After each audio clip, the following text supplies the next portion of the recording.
Is he still there?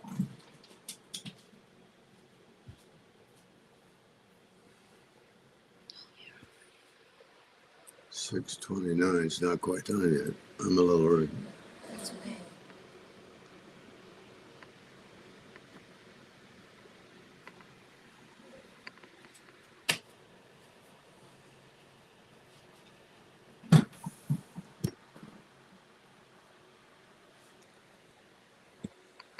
Good evening. Once again, we're going to be working with the same subject, and it's a subject that basically is the things that are written before were written for our learning, and the things that are written before should reinforce in our mind the concept that to obey God is better than sacrifice. And that is a portion of the title, if that's part of the title, it keeps growing, but it comes from Samuel, the prophet, asking Saul whether it was more better to have sacrifices and offerings and disobey God so that you could have abundant of animals to sacrifice, or better to please God when God told Saul, you need to kill all of the animals. And that's in 1 Samuel 15 and verse 22. And the question was, quote, has the Lord his great delight in burnt offerings and sacrifice as in obeying the voice of the Lord? And then Samuel answers the question, behold, to obey is better than sacrifice, and to heed than the fat of rams. And then Samuel makes a point that is, to me, very critical, and that is, if we are not committed to do that, then God sees what we're doing as rebellion against him. Because verse 23 of 1 Samuel 15 says, for rebellion, this is the reason that statement is true, that it's to obey is better than sacrifice, and to heed the words of the Lord better than the fat of rams. For rebellion is as the sin of witchcraft. In other words, to believe in a false God, a false spirits, that you can communicate with dead spirits and things like that that aren't true at all. And so he says rebellion is as a sin of witchcraft, and stubbornness is as iniquity and idolatry, which idolatry is to put someone other than God or some false thing or person or animal or plant or planet in the sky as a deity when it's not a deity, or your job or your career or your own self or your own ideas or whatever else it is that we would put ahead of God and our respect for God, and therefore not obey what God tells us to do. So again, as Samuel goes on talking to Saul, he says, because you have rejected the word of the Lord, he also rejected you from being king. And so in looking at the life of King David, where we've been, we've spent a good deal of time with Saul before we got to King David, but I think it's important to realize, and we have seen that David, while he was a man after God's own heart, and man chosen by God as the second king of Israel because he was a man after God's own heart, yet when it came to his performance, he sinned against God significantly in the matter of Bathsheba and her husband Uriah, and then he committed murder to try to cover his sin. And then when he was confronted, he did repent and he did ask God's forgiveness, and he didn't continue living that kind of a lifestyle. But to me, the critical thing for all of us to realize is, as we go through life, we make plans, we fantasize about doing things, we dream about things we might want to do or like to do, or maybe know we shouldn't do, but still would like to do. And in our either our thoughts or our conduct, we sin against God, there's going to be consequences. Always going to be consequences. And we live in a culture that the vast majority of people, uh, they don't feel that they should be held accountable.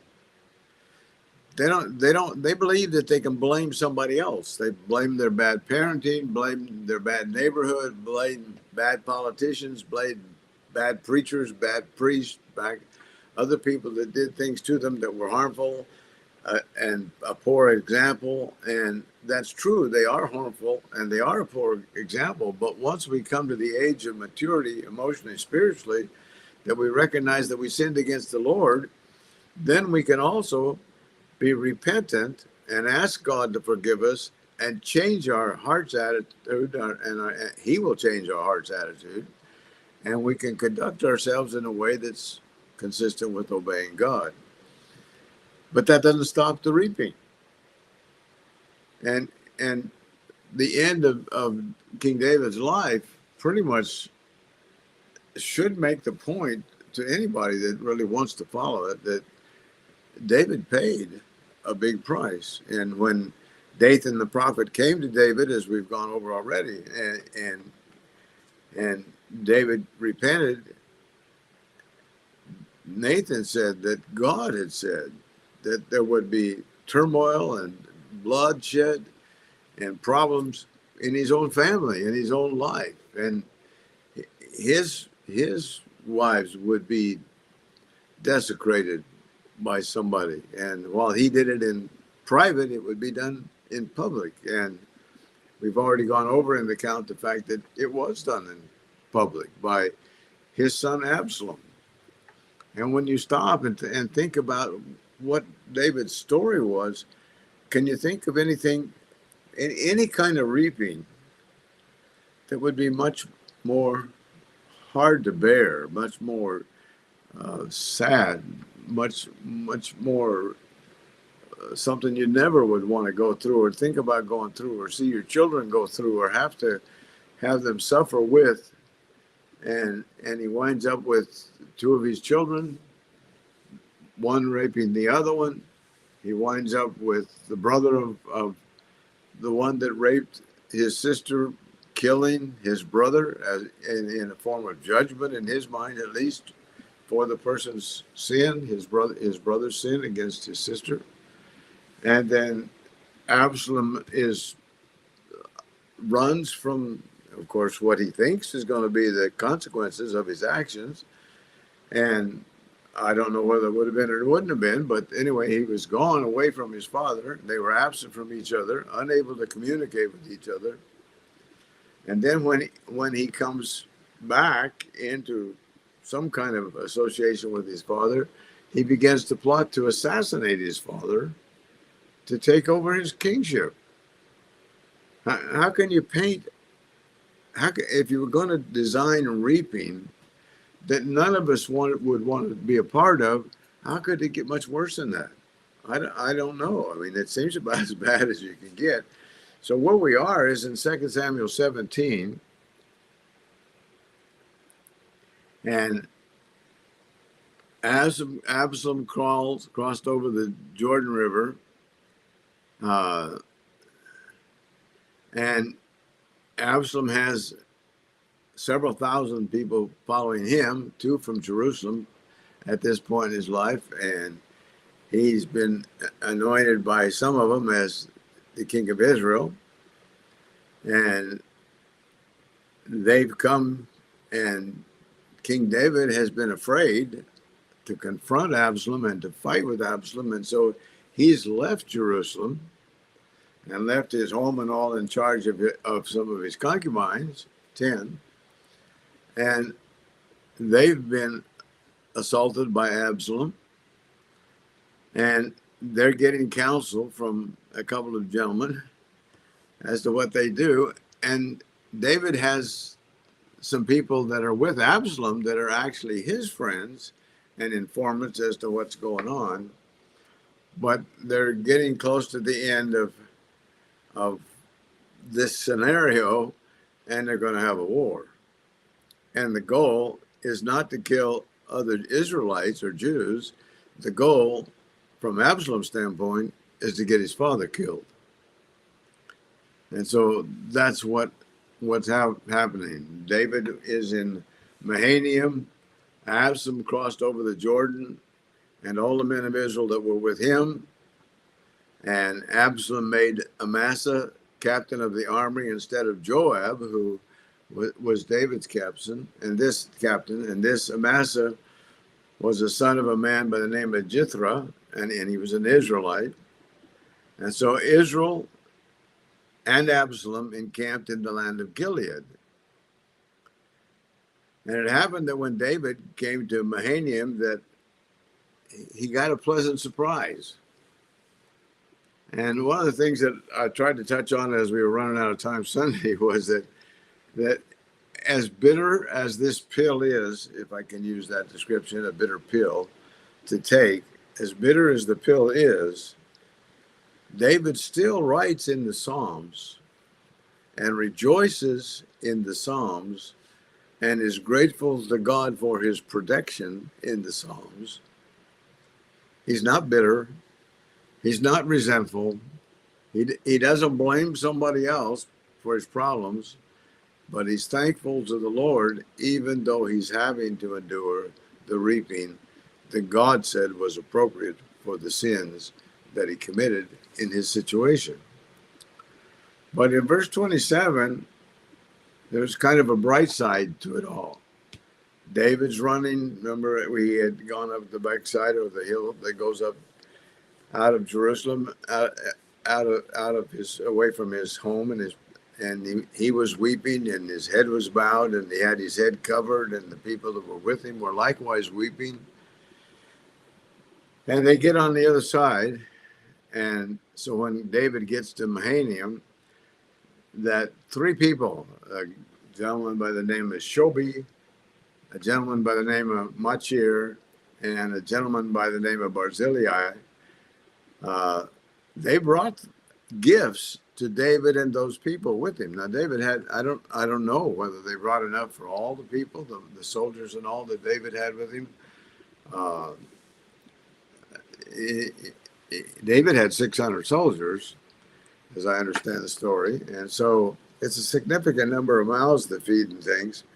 But these three men came together, and in verse 28 of 2 Samuel 17:24, they brought beds and basins and earthen vessels and wheat and barley and flour and parched grain and beans and lentils and parched seed and honey and curds and sheep and cheese of the herd for David and the people who were with him to eat.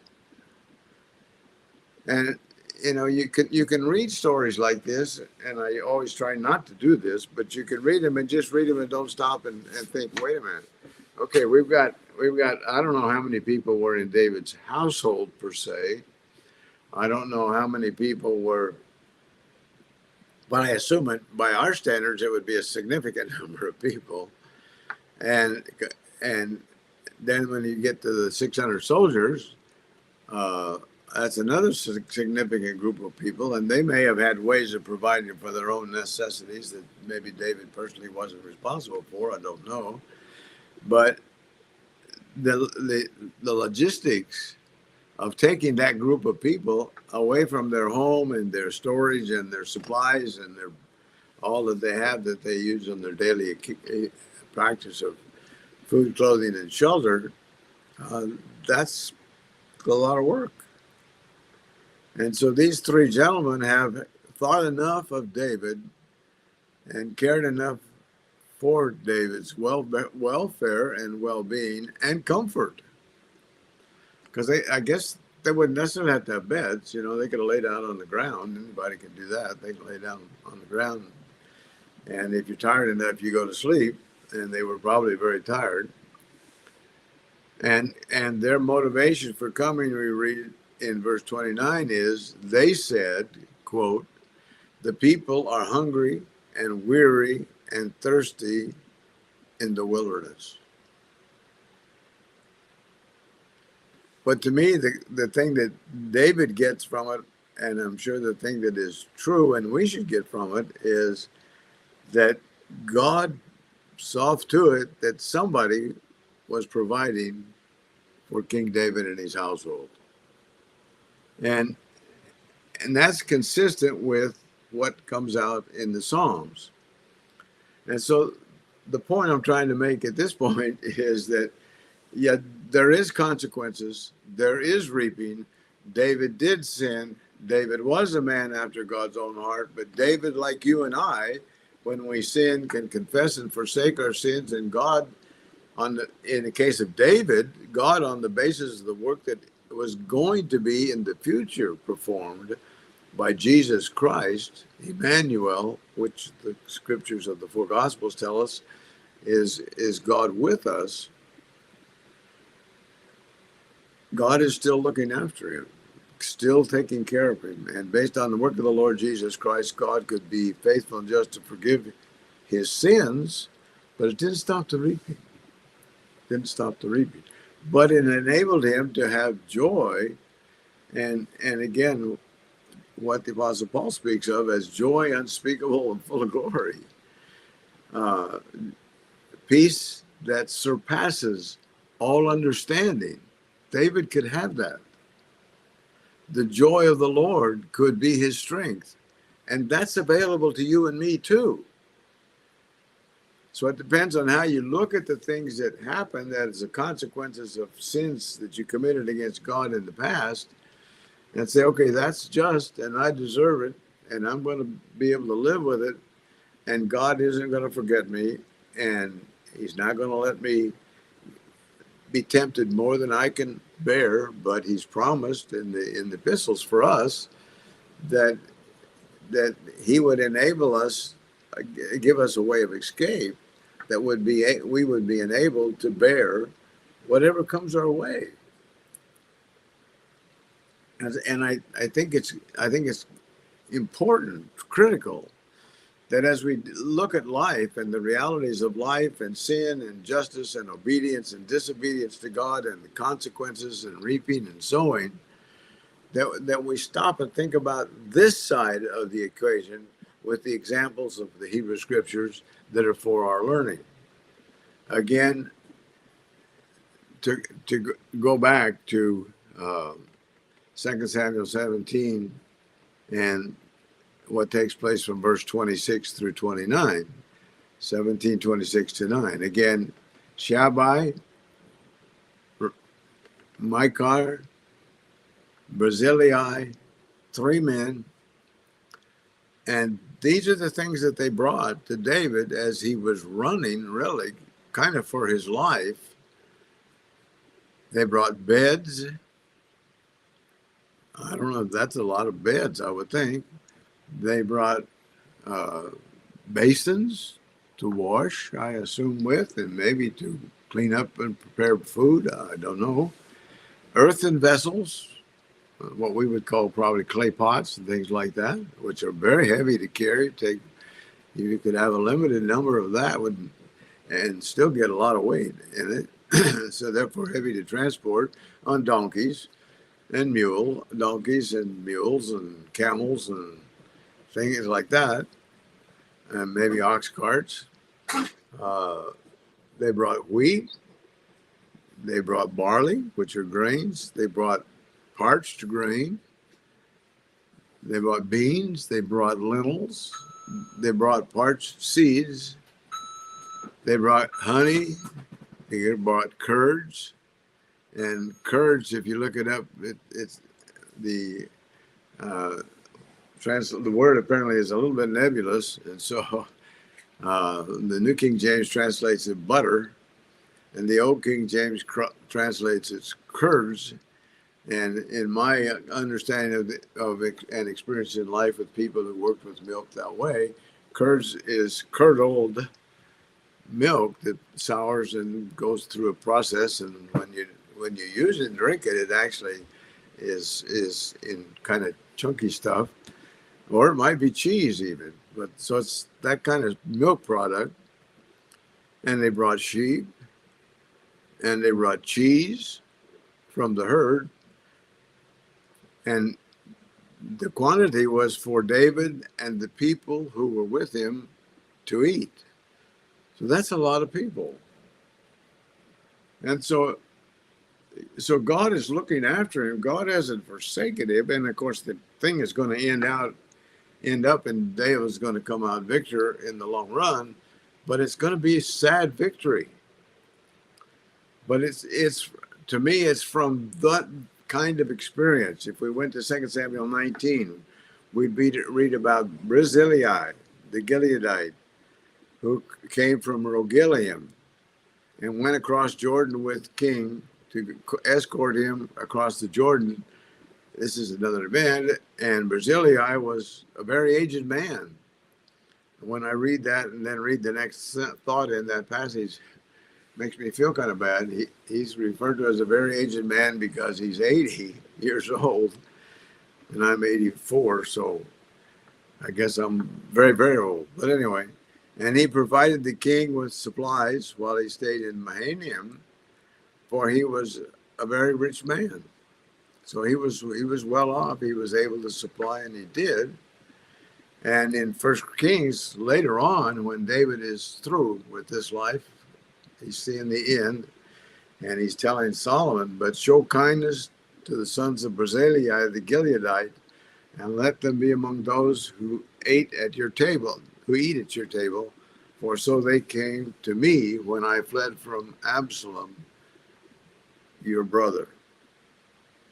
So again, those kind of experiences where God was looking after him, where God enabled him to run from Saul. When he wasn't reaping at that point, he was just moving and avoiding being killed by the one that was disobedient to God and shouldn't have been trying to kill him at all. And so David was able to write, and we are able to read, and again, I hope meditate on Psalms like Psalms 23, and I'll look at a couple 3 this evening probably before I get through. But Psalms 23, the Lord is my shepherd. Well, David had been a shepherd, so he knew what that meant. He knew what kind of work that was. He knew what it meant to care for the sheep, to provide food for the sheep, places for them to bed down at night where they would be safe. The Lord is my shepherd. I shall not want. I shall not want. I don't want anything. And I wonder sometimes how many of us forget that. How many of us get in the state of mind where we think, if I could just get this, sometimes I look at work that I have ahead of me, and I think if I could just get this work done and get it behind me, but then I'd have more time, and life would go smoother, and things would be easier, and maybe I could be more useful in other areas that I'd rather be doing other than the things that are part of this physical life and moving and housing and rental properties and income and all that kind of stuff. And yet that's probably not true, because that's not where our peace and our happiness come from. It's the realization that even though we're tempted, even though we may be tempted to sin and don't, or tempted to sin and do, and then have to suffer the consequences, the Lord is my shepherd. I shall not want. He makes me lie down in green pastures. Well, when he was running from Absalom, somebody even brought him some beds. And he leads me beside still waters. And sheep, of course, need still waters, quiet waters, smooth waters, stormy waters, rough waters, waterfalls, and things like that. They have to be able to almost even wade in it a little bit and drink water, and it's calm, and it not likely to knock them down or break over the top of them in waves or something like that. He leads me beside still waters. He restores my soul. That's where when we're struggling with things in life, either that we feel guilt for, and I'm not talking about things that we're doing that we could stop doing to at least stop the sowing, but I'm talking about in the past, there's been things in our life that were, and times when we've sinned, and everybody has, And in some cases, maybe times, maybe years where we sin significantly. Uh, I'm reading a book. I won't quote it. I won't reference the title, but it's about something going on currently in our life in politics. And the person is talking about their raising as a child and how tough it was and how poor they were and how little peace and quiet there were between their parents and how many fights there were and all of that and it produced in them discouragement and resentment and yet in this person's life they kind of rose above it and went beyond but again it's the struggles in our soul that get us down.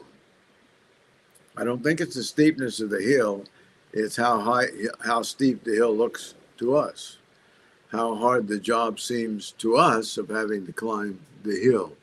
He restores my soul. He leads me in the path of righteousness. In other words, God, the Holy Spirit, in today, indwelling believers, is endeavoring to motivate us, and these accounts are written to help motivate us not to do the sinful things that were done and recorded for our learning in the Hebrew Scriptures. He leads me in the path of righteousness for his name's sake. In other words, we represent God. And if when we profess to be a Christian, we sinned against God and hurt other people, we should have sorrow and we should have shame. And we should allow God's love and death, burial, resurrection so that he can be faithful and just to forgive us, to motivate us to want to do anything and everything that he says in his word that he would please him. You know, the songwriter wrote a song, the title of it, the theme of it was, "Is Your All on the Altar of Sacrifice Laid?" Your heart, does the Spirit control? You can only have peace and sweet rest when you leave in your body and soul. You've got to come to the place that's my commitment to God, motivated by his love for me and my response to his love. Whatever it is that he says pleases him, I want to do it. Whatever he says displeases him, I don't want to do it. Whatever he says is in my best interest, I want to do it. Whatever he says is not in my best interest, I don't want to do it. And those simple black and white, if you want to use that distinction, decisions, we can make commitments in our life along those lines early in life, which will make it much easier for us not to sin against God and therefore not to have to reap down the road for sinning in our earlier life. And that's critical for young people to get that conviction. We read of Samuel, who grew, we're told, and the Lord was with him and let none of his words fall to the ground. Well, Samuel was a child born of a woman who wasn't able to bear children and who made a vow to God at that time in the Hebrew Scriptures that if she could have a child, that when it was old enough to be weaned and function on its own, that she would turn him over to the priesthood and serve the Lord in the temple. She made that commitment. And so, sure enough, she had a child. And it did grow. And it did develop. And the time came when she did, as just a very young child, a weaned child, took it to Eli the priest, and he worked for Eli in the temple.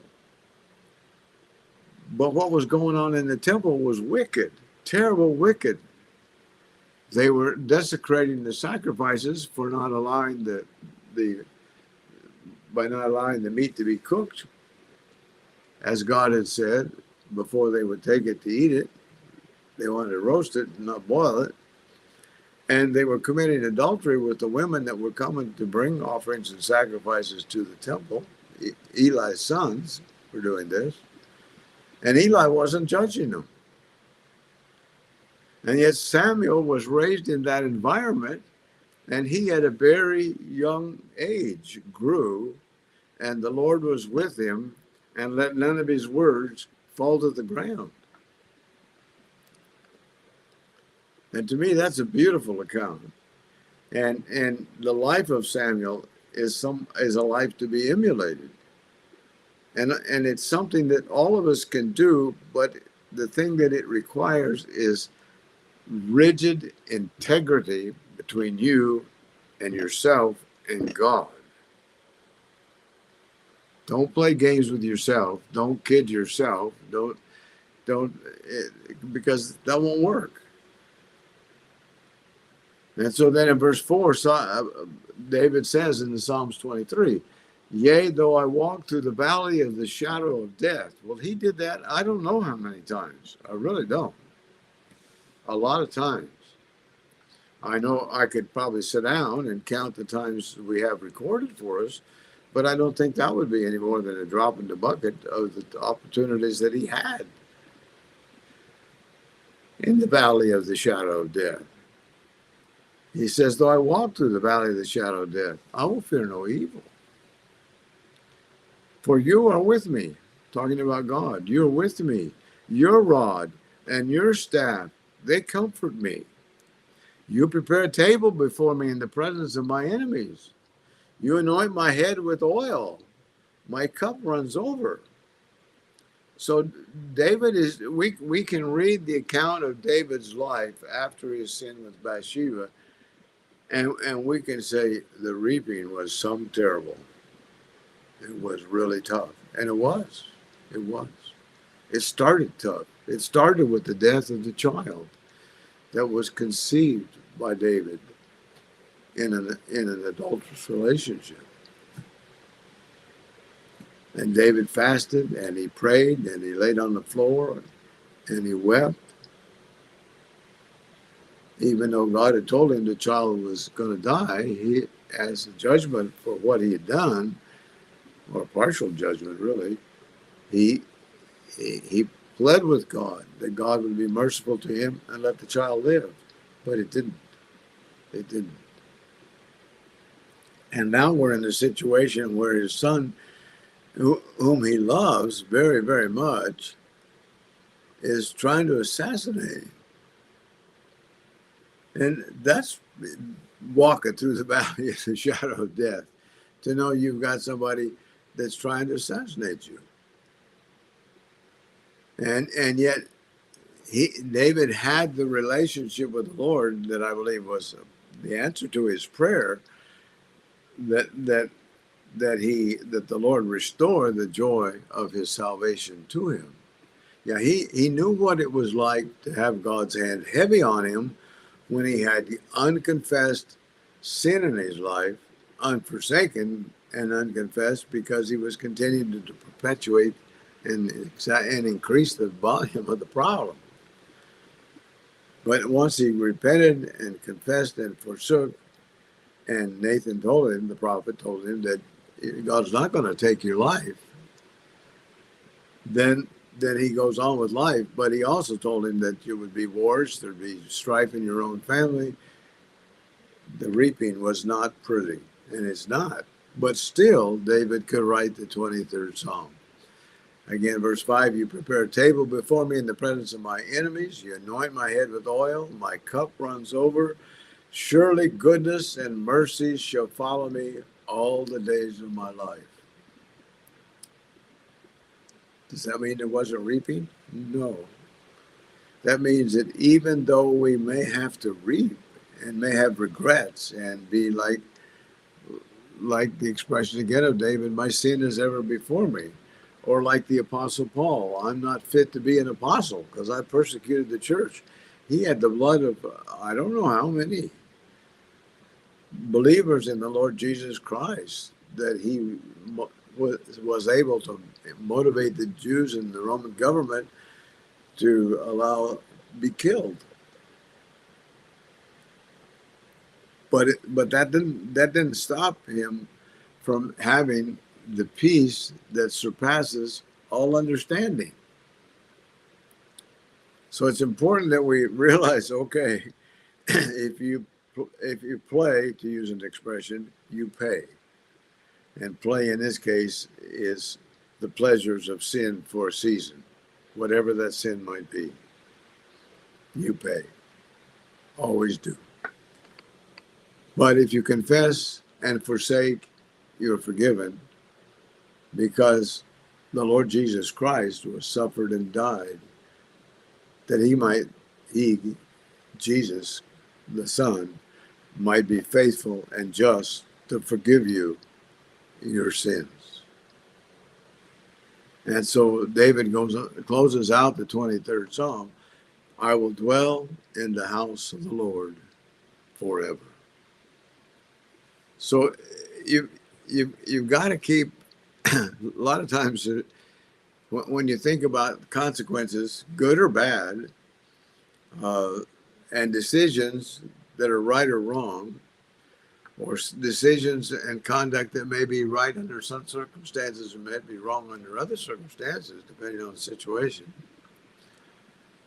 But for those whose heart is right toward God, because their sins have been confessed and forsaken, they can dwell in the house of the Lord forever and have that confidence that when they leave this life, and I'm talking about today now, not what King David's confidence was, but what my confidence is, what yours going to be, that if I were to die tomorrow, I would be absent from the body and present with the Lord. And whatever the circumstances are that I live with, which I don't find them all that bad, but whatever they are, they're either the consequences of my sinning or the effect of somebody else's sin. It's okay. It's okay. I still am in a situation that I can live a life where, even though I walk through the valley of the shadow of death, I will fear no evil. For God is with me, my rod and my staff, they comfort me. He prepares a table before me in the presence of my enemies.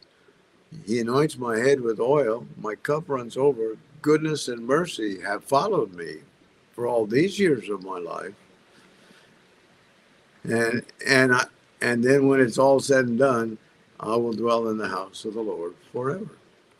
So it's important that we get the lesson that if you sin, you pay. If you play, you pay, if you don't use that terminology. But when you confess and forsake, you're forgiven. But that doesn't change the reaping for the sowing of sin that you did. So David is on the run. His son Absalom is looking to have him killed. There's going to be some kind of a war between the followers of David and the followers of Absalom. And actually, when it's all over, 20,000 people will have died and so it's not going to be an easy thing. But David's going to come out winner. And yet David is dealing with something. He has a love for Absalom and a protection for Absalom, and he's willing to run from Absalom rather than fight Absalom, when David knows that God's the one that put him on that throne, and God's the one that promised him an everlasting throne, an everlasting kingdom. But he's still running in this situation. So David numbered the people who were with him, we're told in 2 Samuel 18, and he set captains over thousands and captains over 100.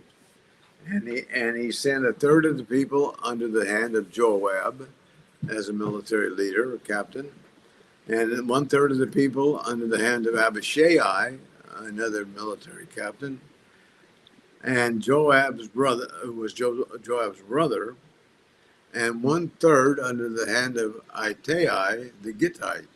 So he's divided his troops up into King David has, three groups. And the king said to the people, I also will surely go out with you myself. So the king says, I'm going to go fight with you. I'll be out there. I'll be in the. And it's interesting that there's several accounts, but where kings have made it a statement of what they were going to do, and the people that they were leading and were king over said, no, you're not. And this is one of them. David said, quote, I will surely go out with you myself, unquote. And then verse 3 of 2 Samuel 18 says, but the people answered, you shall not go out. And that ends with an exclamation point in the English translation. You shall not go out. For, and their logic is good, for if we flee away, if we are losing and we decide to run, they'll not care about us. Nor if half of us die, will they care about us. They're not going to care about us either way. But you're worth 10,000 of us. In other words, the goal is to kill David. The people knew that. I don't know why David didn't think of that or why he wasn't. But again, as I've alluded to and believe, I believe that the sins of David's conduct have hurt him far more than he realizes. But so the people tell him, you're worth 10,000 of us. So you're not going out there. For you're now more help to us in the city. Then the king said to them, quote, whatever seems best to you, I will do, unquote. So the king stood by the gate, and all the people went out by hundreds and by thousands. And then King David does something else that to me is very sad.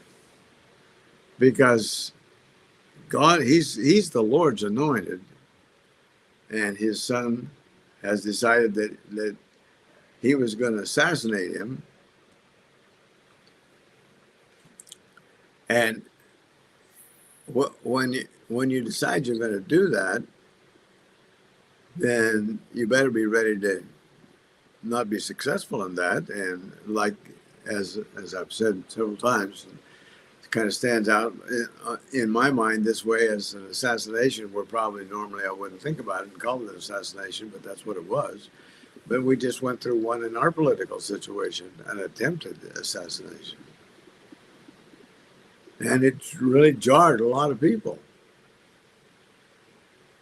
And so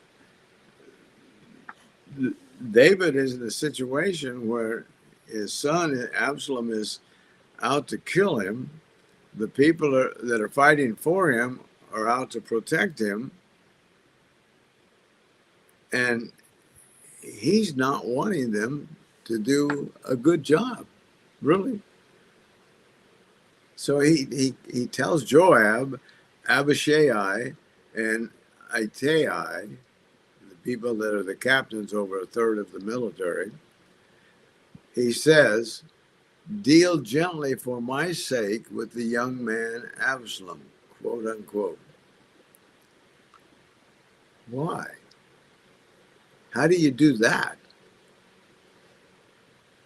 Are you not going to want to take him out to kill him because he's trying to kill you? He's got a lot of, we're told of 2,000 people in the count that came out of Jerusalem to fight with Abishai that didn't have a clue what they were there for when it started out. I don't know what point they found out, but they were there.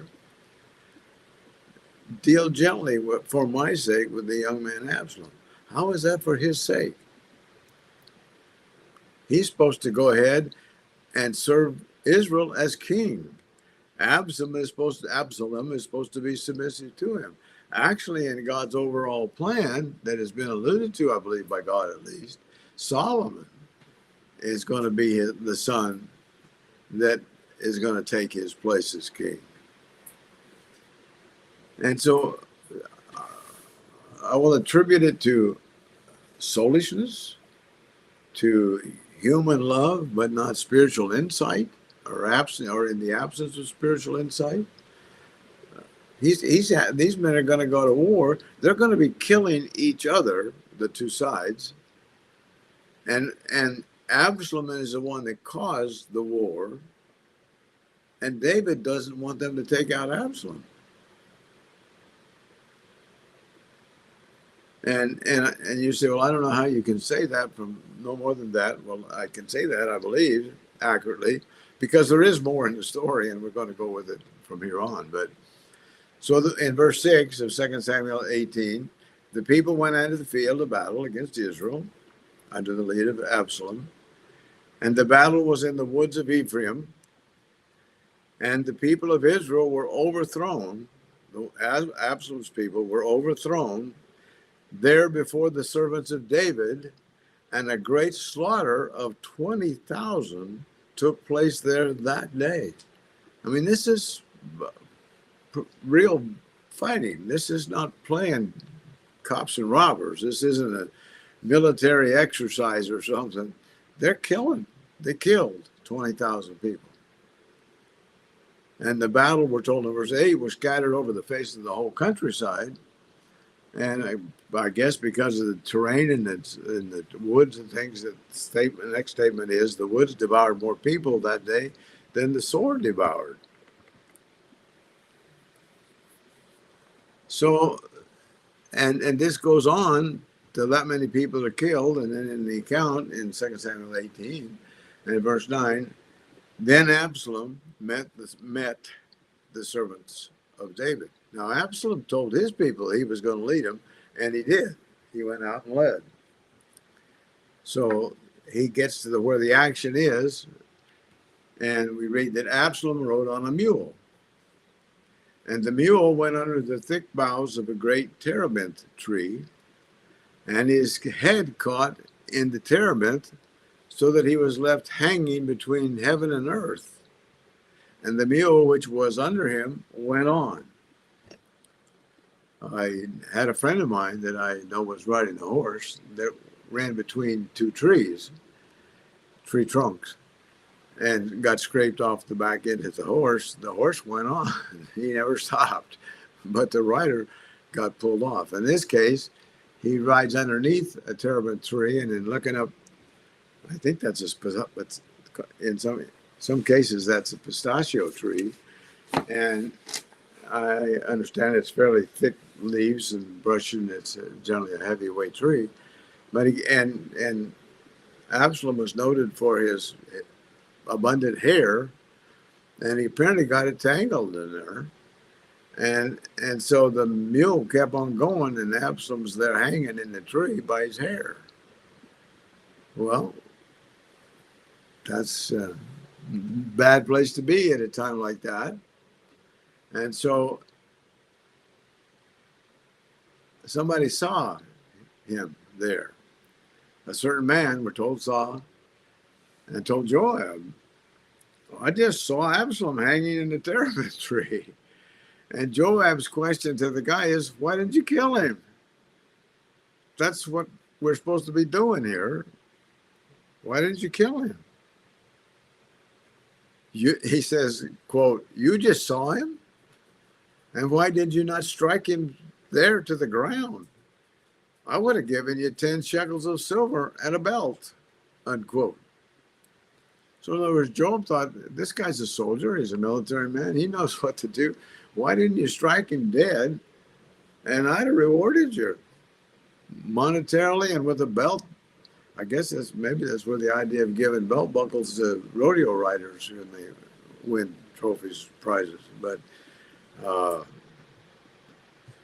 10 shekels of silver and a belt. But the man said, and now you're going to find out why David's instruction for them to treat the young man gently was not good instruction. The man said to Joab, though I were to receive 1,000 shekels of silver in my hand, I would not raise my hand against the king's son. And basically, they're saying, you're crazy, man. And he goes on to say, for in our hearing, the king, King David, commanded you, Joab, and Abishai, and Attai. In other words, what David had said to them, saying, beware lest anyone touch the young man,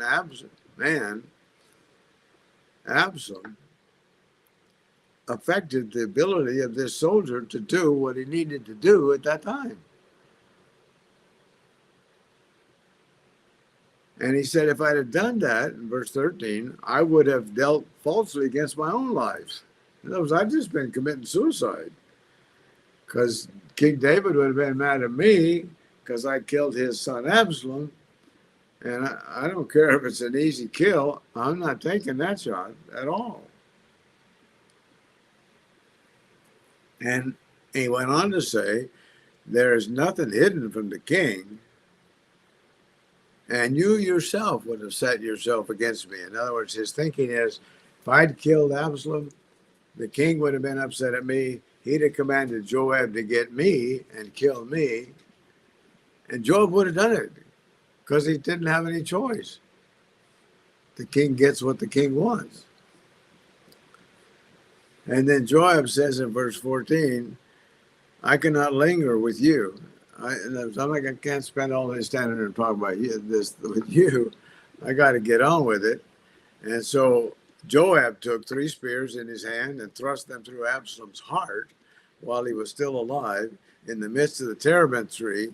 And 10 young men who bore Joab's armor surrounded Absalom and struck and killed him. So Joab did finish the job on Absalom. But again, why would, and it continues on in the story. And again, I would encourage you to go back and read it for yourself over and over. I hope you all have been doing what I've been doing in these last several weeks, because I've read these stories over and over and over. I have to be careful because I forget if I don't mark where I was when I stopped the restream. I've gone over them so many times I forget where I was on the restream. But so the next thing we read in 2 Samuel 18:16 is Joab blew the trumpet. The people returned from pursuing Israel. Joab held back the people, and they took Absalom and cast him into a large pit in the woods, and they laid very large heap of stones over him. And then all Israel fled, everyone to his tent. Now, this isn't a happy occasion because of the way David responded to the people, to the fact that he was going to lose his son.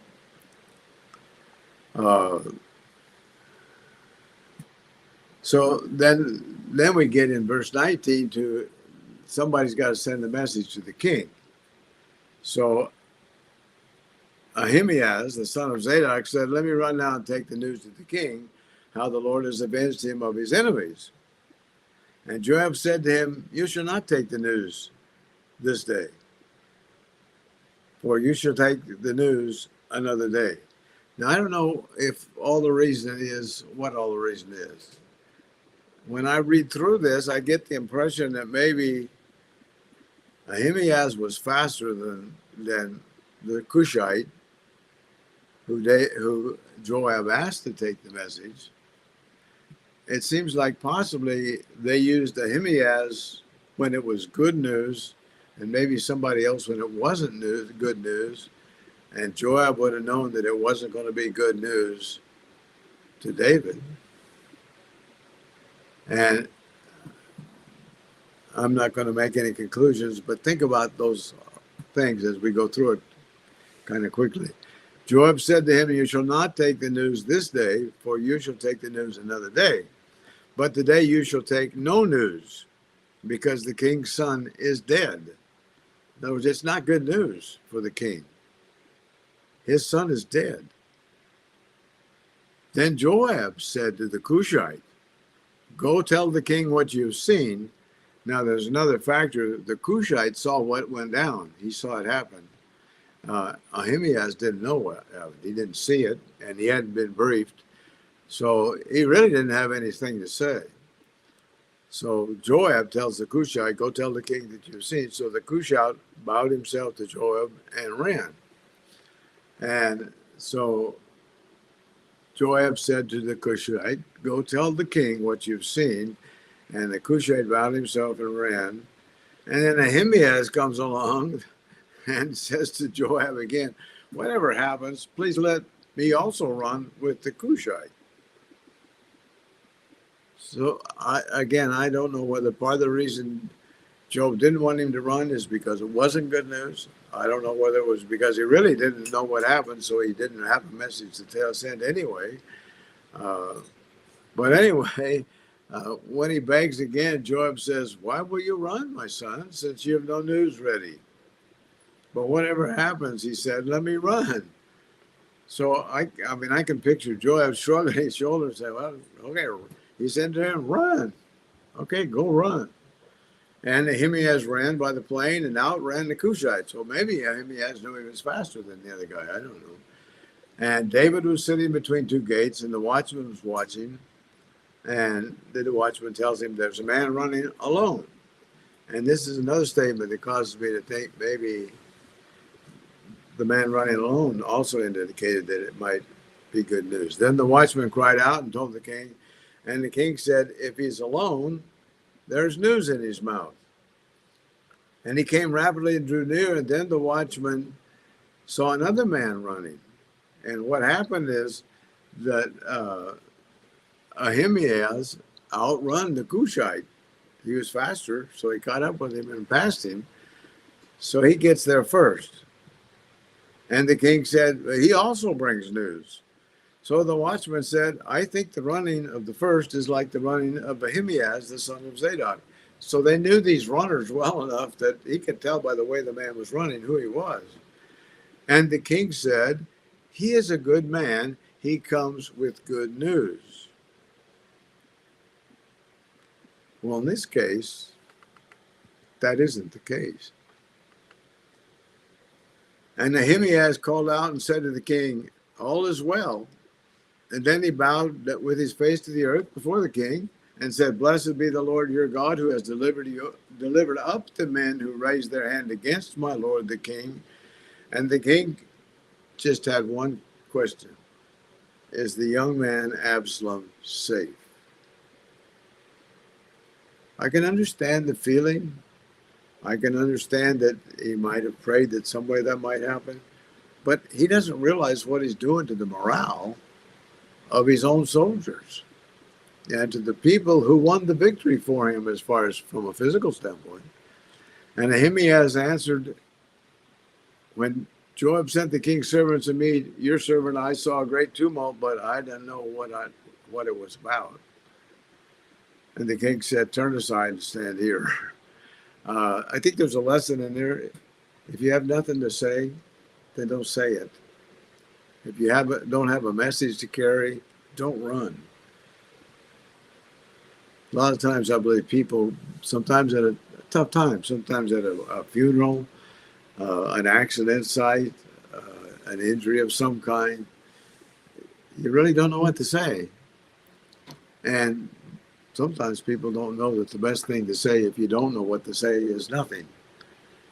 And I think that Ahimaaz he had a zeal to run, but he had no message. And so in verse 31, we read, "Just then the Cushite came, and the Cushite said, 'There's good news, my lord the king, for the Lord has avenged you this day of all those who rose against you.' And the king said to the Cushite, 'Is the young man Absalom safe?' So the Cushite answered, 'May the enemies of my lord the king and all who rise against you to do harm be like the young man.' Then the king was deeply moved, went up to his chamber over the gate, and wept. And as he went, he said thus, 'O my son Absalom, my son Absalom, if only I had died in your place. O Absalom, my son, my son.'" Maybe that's why King David wanted to be there. Maybe he'd have rather got killed. At least he thought so at the time. But I don't have enough time to continue with the story, so I'm going to have to stop. But I will try to pick it up here come this coming Sunday. But stop and think about it. Why was David?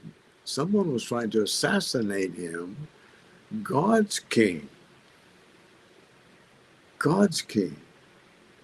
And David was really giving up on the fight, kind of, now that he seemed to rally after. But he left, and we'll see it coming Sunday. But the soldiers were really down. the morale was terrible. They were snuck back home like people that had lost a battle rather than people that had won a battle. And those of us who know the Lord as our Savior are more than conquerors through Christ who loved us. We shouldn't be slinking around like we lost some battle. And we'll continue this coming Sunday. And if you can hit the like button, hit it. And may the Lord bless you. Goodbye.